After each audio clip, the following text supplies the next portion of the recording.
everyone, and welcome to YouTube channel War and Politics. My name is Sofia Troshchuk, and today we have a special guest, and it's my pleasure to introduce him. It's Nate Vance. We know from the international press that he is the US Vice President's cousin, but he also was a part of Ukrainian Defense Forces. Nate, thank you for joining us. Thank you for having me. First of all, I want to thank you for helping to fight against the Russian Federation. People from all over the world are coming to Ukraine to resist evil. This is very meaningful for us. So why did you decide to join the Ukrainian Defense Forces? Well, initially I didn't. I didn't think I was going to. I came over in 2022, and my first thought was that I would do just like humanitarian work and then travel back and forth from Ukraine to my home for work. And then we kind of started to move east and deliver things to Kyiv. And I met some like new recruits essentially that were still in civilian clothes. It didn't seem like they even had uniforms yet. And we started training them and then just slowly kind of migrated east to Donbass. You have served in the U.S. Marine Corps, so you had some military experience before going to war in Ukraine. How can you assess the Russian-Ukrainian confrontation? How heavy are the battles here, and do they differ from what the American army knows and practices? I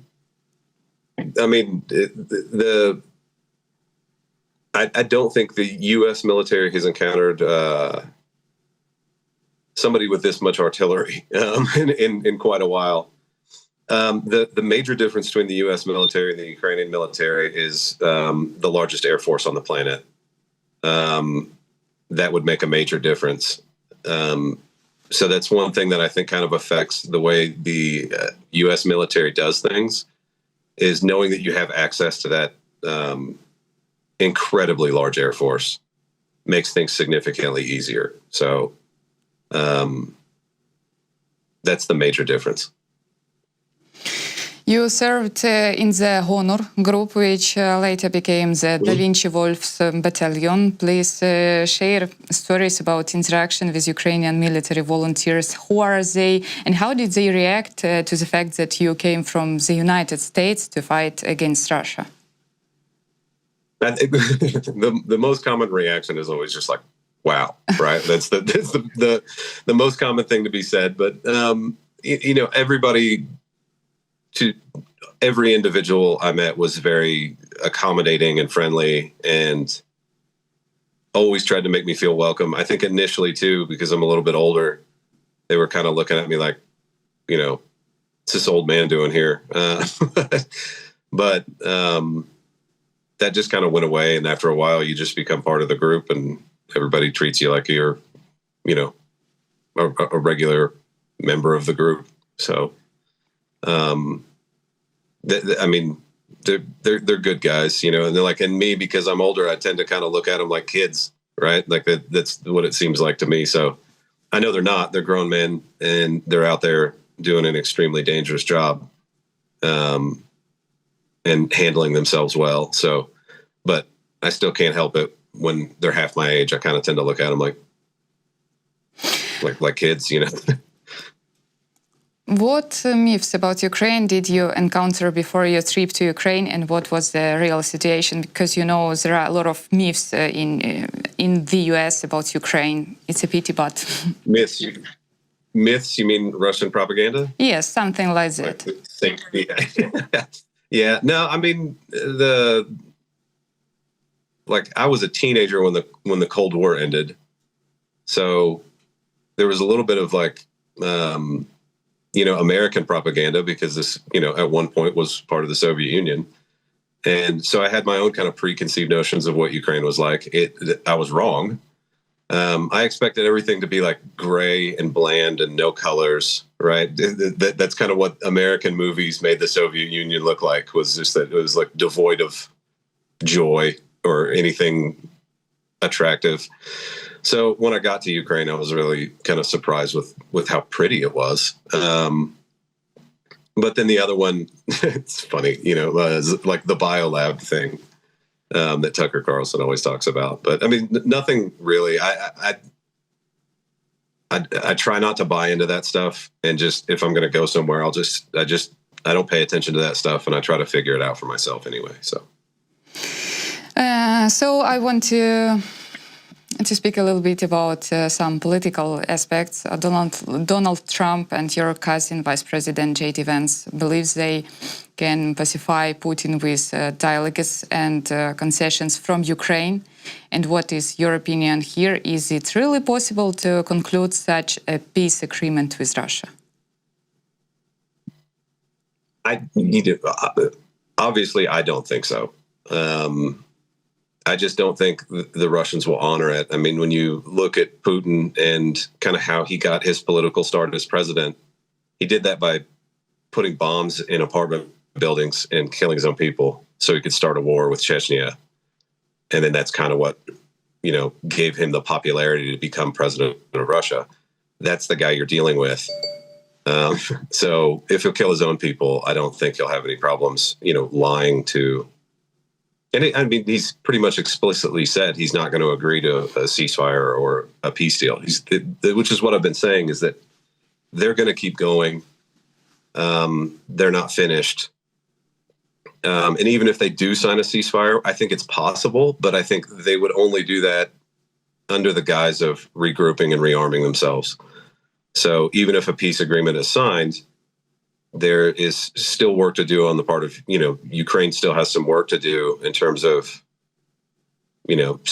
securing their own defense and being prepared for when the Russians almost inevitably will break that ceasefire. So. You also reacted to the meeting of the American and Ukrainian presidents in Washington. Vice President Vance called Volodymyr Zelenskyy ungrateful. How did you feel about the quarrel that broke out? I mean, I've stated it before, and obviously I disagreed with how that was handled. Politics are pretty polarizing, and, I said that I disagree with it. But JD's still my cousin. He's still my family. I'm not going to beat him up. And then the other thing you have to realize too is, it doesn't make any sense to be adversarial towards the White House. It won't benefit anybody. I said my piece about disagreeing with it. And from there, I would like to kind of move on to being productive and trying to demonstrate why preventing Russia from expanding westward into Western Europe is explaining why that's beneficial to America to prevent that. And if I can, use the fact that people are interested in the fact that I was in Ukraine to do that and maybe move the needle in the right direction, then that's what I'll do. J.D. Vance also said he knew about the situation in Ukraine from the stories. It's a little bit weird, to be honest, but did he try to contact you, learn something about your experience in Ukraine and your opinion about the war? No, but one thing you have to consider too is that when JD was a senator, there's not a whole lot, he doesn't have a whole lot of decision-making power over the outcome of what's going on. I mean, he is 1% of 1/2 of 1/3 of the government as a senator. Since he's become vice president, he's been busy. I'm sure he's been busy. He did come out on Fox News the other day and said he's willing to talk, so I'm attempting to make contact with him. And, it is easy to think sometimes that, I was firmly in the camp of, politically of the people that are against Ukraine right now, prior to the war, prior to me coming over here. And one thing JD has done several times in his life, and it's been pretty public, is he's changed his mind on things. And, I think in politics, sometimes we criticize people for changing their minds, and I don't think we should. I think that's the measure of a critical thinker and an adult, that if you see compelling evidence, you're capable of, reversing your position. So to me, that should be optimistic. If the perception is that he's anti-Ukraine, but the perception is also that he is capable of changing his mind, then there's a possibility that, if given the proper evidence and the proper information, maybe we can convince him that there's enough of a reason to continue to support. U.S. Vice President J.D. Vance did not talk publicly about his cousin Nate's service in Ukraine because he didn't want to endanger his life more than it already was. He told Fox News. Could you please share some memories of your childhood together? What was it like? And why do you think you have such different points of view today? Well, I mean, as kids, we were just kids. We did normal kid things. I mean, there's nothing, unusual or noteworthy. And then even if there was, I mean, I certainly wouldn't hold anything anybody did as a child against them. I mean, kids are silly and do silly things, right? But that's not as adults. And I mean, the reason we have such different views is because we have vastly different experiences in life. And that explains it.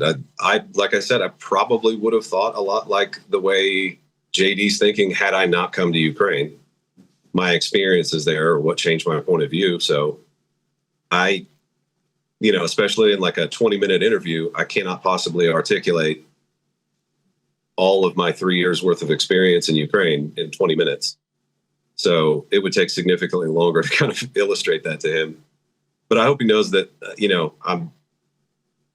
I have no intention of steering him in the wrong direction. I'm not playing politics. I'm not getting paid to do these interviews. I'm doing it because I have friends over there and I don't want bad things to happen to them because of what I perceive to be a misguided political policy. Donald Trump also says war is not a threat to the United States. In one of his comments, he said, between us is the ocean. We are not in such danger as Ukraine. What do you think? Is Russia a threat to the United States or only to the European region? Well, I mean, especially if you look at right now, right? If you took Russia's capabilities right now, other than intercontinental ballistic missiles, no, they don't really pose a threat to the United States. The issue for me is you have to think a little bit more long term. Russia's army has been decimated by Ukraine over the course of the last 3 years. If there is a ceasefire and the sanctions are lifted and a bunch of money flows into Russia, their threat level 10 years from now may be dramatically different. And that's something that needs to be considered as well when you think about how to end this, is not just what's going to happen next week, but what are our children going to be facing in a decade if we handle this improperly.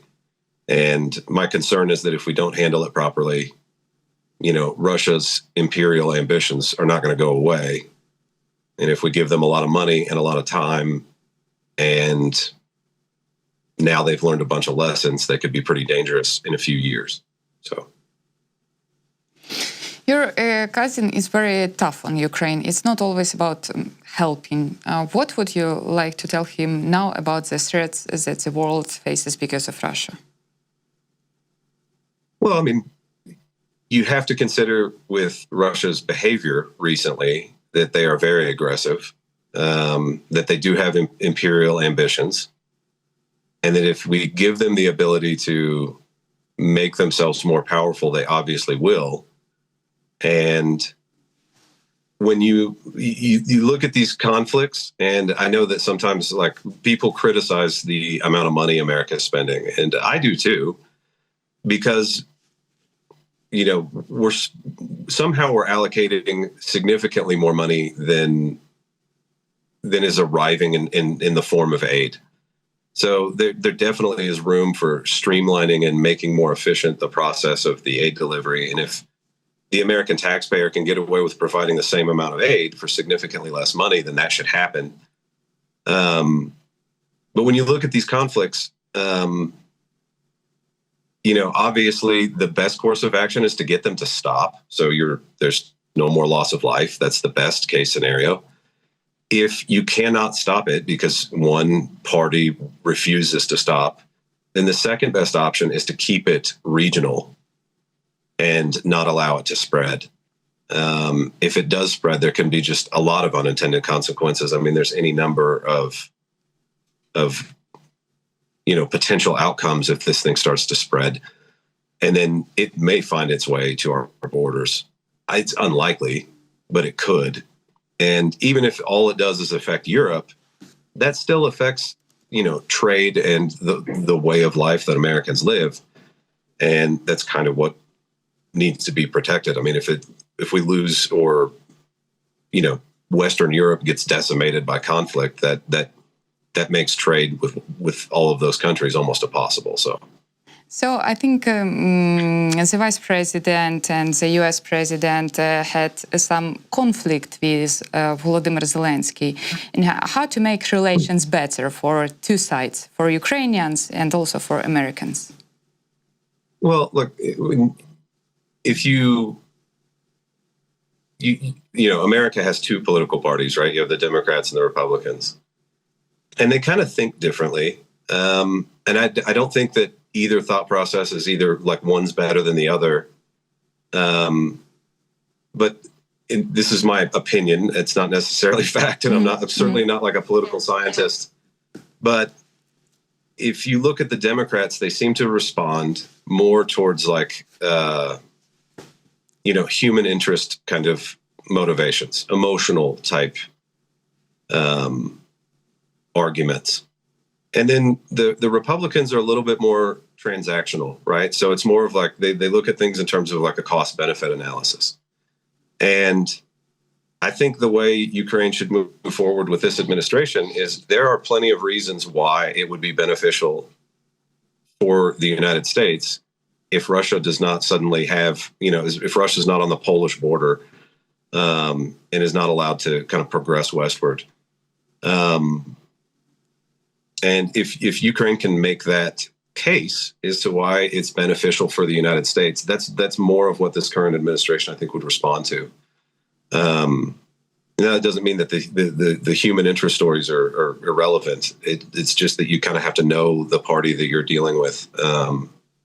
Like I used to work with engineers a lot, and you kind of have to explain things to them in mathematical terms, or they just don't. They won't respond to whatever it is you're trying to get done. So it's kind of just knowing what motivates the party that you're dealing with. But there are plenty of reasons why it's beneficial for Ukraine to, maintain their sovereignty and that it's mutually beneficial to the United States. And if you explain that to them and make a solid case, I think they'll be receptive to it.